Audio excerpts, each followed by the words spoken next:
इसके बाद यहां पुलिस जांच कर रही है। आम आदमी पार्टी सांसद संजय सिंह ने कहा कि नॉर्थ एवेन्यू एन ब्लॉक में 2000 से 3000 रुपए बांटे गए हैं और लोगों की उंगलियों पर स्याही लगाई गई है।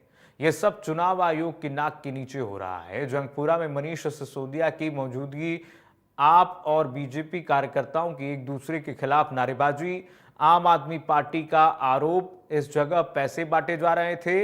पैसे बांटे जाने की सूचना के बाद मनीष सिसोदिया मौके पर पहुंच गए और देखिए जमकर हंगामा हुआ है। लाल घेरे में आप देखिए किस तरीके से अब आम आदमी पार्टी और बीजेपी एक दूसरे से भिड़ती हुई नजर आ रही हैं।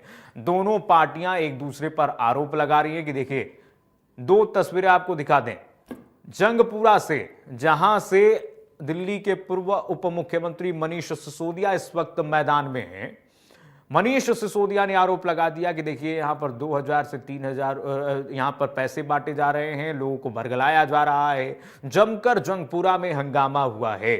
सीलमपुर में बवाल हो गया। देखिए आप सीलमपुर इलाका, जहां पर बीजेपी ने आरोप लगाते हुए आम आदमी पार्टी को घेरा है। संजय सिंह कह रहे हैं कि नॉर्थ एवेन्यू डिस्ट्रिक्ट में 2000 से 3000 रुपए बांटे गए हैं भारतीय जनता पार्टी की तरफ से और लोगों के उंगली पर जबरदस्ती स्याही लगा दी जा रही है और उनको उसके बदले 2 से 3000 रुपए पकड़ा दिए जा रहे हैं ताकि वो वोट कास्ट न कर सकें। वहीं भारतीय जनता पार्टी आरोप लगा रही है आम आदमी पार्टी पर कि देखिए बुरके में कई लोगों से वोट डलवाए गए हैं, फर्जी वोट डलवाए गए हैं और ये सिर्फ आम आदमी पार्टी कर रही है। तो इस वक्त देखिए वोटिंग जारी है, लेकिन प्रत्याशी भी अलर्ट मोड पर हैं क्योंकि कोई भी पार्टी इस वक्त किसी भी कीमत पर चूकना नहीं चाहती है। अपना एक एक वोट हर पार्टी के लिए दिल्ली में इस वक्त उसकी किस्मत का फैसला है। इसलिए आम आदमी पार्टी भी अलर्ट मोड पे है, चौकन्ना है और भारतीय जनता पार्टी तो एक तरीके से कहिए कि इस वक्त ज्यादा दोगुनी चौकन्ना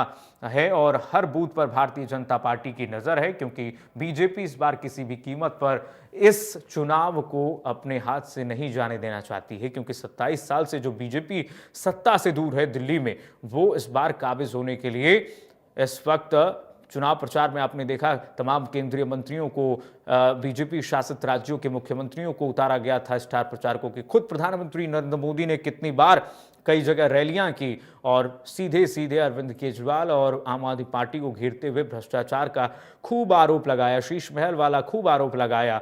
और अब जब प्रसार 2 दिन पहले थमा, उसके बाद आज मतदान जारी है। सुबह 7 बजे से शाम 6 बजे तक मतदान चलेगा।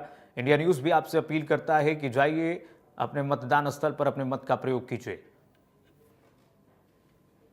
मनीष सिसोदिया सर, आज वोटिंग का दिन है, क्या मैसेज देना चाहेंगे लोगों को और कितने कॉन्फिडेंट हैं? मैसेज तो यही है कि कालका माई के चरणों में मैंने प्रार्थना की है कि माता रानी सबके ऊपर आशीर्वाद बना के रखे और जितने भी दिल्ली के लोग हैं सबके लिए एक अच्छी काम करने वाली शिक्षा का ध्यान।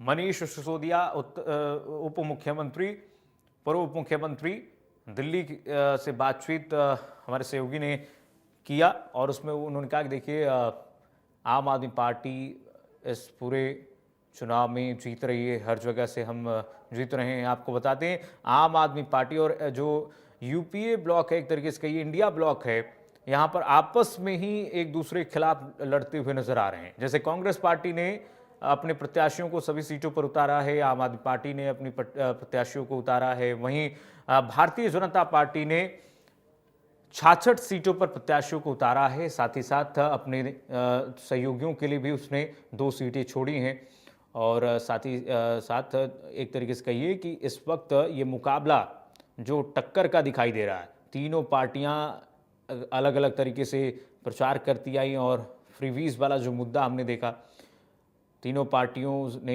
अलग अलग दावे और महिलाओं के लिए भी कई सारी घोषणाएं हुई हैं। लेकिन आज दिल्ली के मतदाता तय कर रहे हैं कि उन्हें कौन पसंद आया है और ये नतीजे आप 8 तारीख को देखेंगे कि दिल्ली की सत्ता पर आखिरकार किसकी दावेदारी होती है, कौन काबिज होता है, दिल्ली की सत्ता आखिरकार किसकी होती है। क्योंकि आम आदमी पार्टी लंबे समय से यहाँ शासन कर रही है और वो आम आदमी पार्टी कभी भी नहीं चाहेगी कि देखिए दिल्ली जो उसका एक महत्वपूर्ण, जहाँ से ये पार्टी खड़ी हुई है, आम आदमी पार्टी खड़ी हुई है और पंजाब में भी सरकार आम आदमी पार्टी ने बनाया दिल्ली मॉडल को लागू करके। तो आम आदमी पार्टी किसी भी कीमत पर दिल्ली को अपने हाथ से नहीं जाने देगी। केंद्र की राजनीति है दिल्ली, एक तरीके से कहिए आम आदमी पार्टी के लिए। और वहीं भारतीय जनता पार्टी भी पूरी कोशिश इस वक्त जो कर चुकी है। आज भारतीय जनता पार्टी के लिए भी इम्तिहान जो है हो रहा है। नतीजे आएंगे तो सबको पता चल जाएगा कि कौन कितने पानी में है। 8 तारीख को, 8 फरवरी को जब नतीजे आएंगे तो कौन दिल्ली में काबिज होता है, ये देखने वाली बात होगी। लेकिन फिलहाल आपकी टीवी स्क्रीन पर 2 तस्वीरें दिखा रहे हैं। चुनाव तो सुबह से जारी है, 7 बजे से मतदान शुरू हो चुका, पोलिंग पार्टियां पहुंच चुकी थी बहुत पहले ही। और ये वाला घर है हम बना रहे हैं, पैसे बांटे जा रहे थे इस घर में।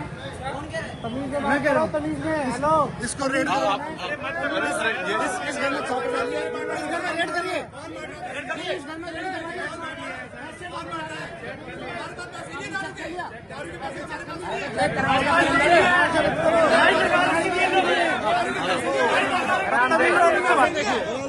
तीन टेबल, ये देखिए 3 टेबल यहाँ पे बीजेपी की लगवा रखी है पुलिस ने। ये बीजेपी की टेबल, ये बीजेपी की टेबल, ये बीजेपी की टेबल, ये बीजेपी की टेबल 3। अभी राकेश सागर को बुलाना होगा, राकेश सागर के नाम से ऐसे थोड़ी परचेस होता है। 3-3, 4-4 टेबल बीजेपी के लगवा रखी है यहाँ पे। वो नहीं चलेगा, ये बीजेपी की दिख रही है आपको, बीजेपी के लोग बैठे हुए हैं, बीजेपी के लोग बैठा रखी है 3-3 टेबल्स पे। लाइन लगा रही कितनी सारे लोग हैं ऐसे 3-3 टेबल यहाँ पे लगवा रहे हो और यहाँ पे महिलाओं को पैसे बंटवा रहे हो। दारू का पैसा नहीं है, दारू का पैसा नहीं है।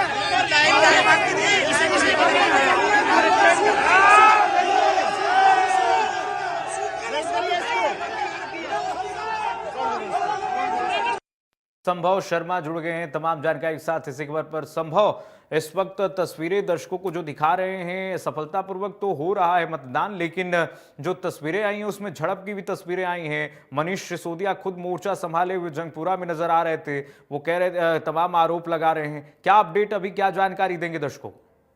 जी बिल्कुल, एक सीलमपुर इलाका है दिल्ली में जहां पर झड़प की तस्वीरें सामने आई थी और मैं इस वक्त सीलमपुर में ही मौजूद हूं और लगातार सीलमपुर के अलग अलग पोलिंग बूथ्स पे जा रहा हूं। अभी जो ग्राउंड जीरो की एज वी स्पीक जब हम बात कर रहे हैं, स्थिति एकदम नॉर्मल है। तभी वोटिंग पूरे आराम से चल रही है, लगातार वोटिंग चल रही है। महिलाएं पुरुषों से ज्यादा इस एरिया में आ रही हैं। किस बात को लेकर के सीलमपुर में ये झड़प दिखी?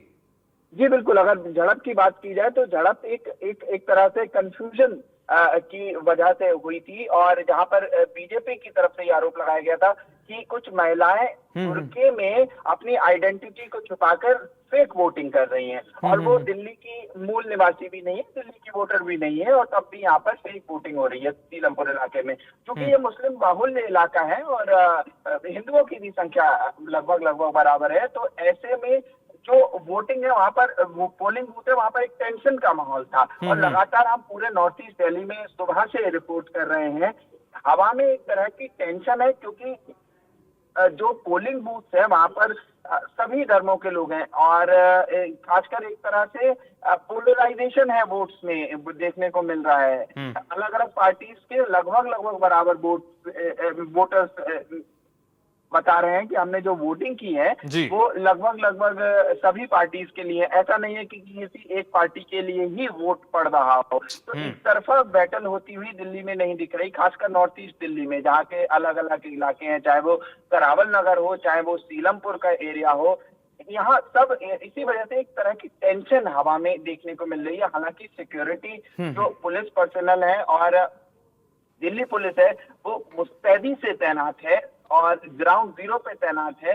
वो जगह चेकिंग हो रही है। पहली चेकिंग में फेस का रिकॉग्निशन होता है, देखा जाता है कि ये व्यक्ति वही है जिसका वोटर कार्ड है। दूसरे जगहों पर वोटर आईडी और नाम चेक होता है। उसके बाद वो लोग अंदर जाते हैं, अंदर जाके वोट डालते हैं। ये पूरा प्रोसेस लगभग 30 मिनट लेता है। तो एक अच्छी सिक्योरिटी व्यवस्था दिल्ली में है, लेकिन कुछ अलग अलग तरह के, चूंकि अलग अलग पॉलिटिकल पार्टीज हैं तो उनमें एक तरह की कंफ्यूजन है जिसकी वजह से ये स्थिति देखने को मिली। ठीक है संभव, बहुत शुक्रिया तमाम जानकारी साझा करने के लिए।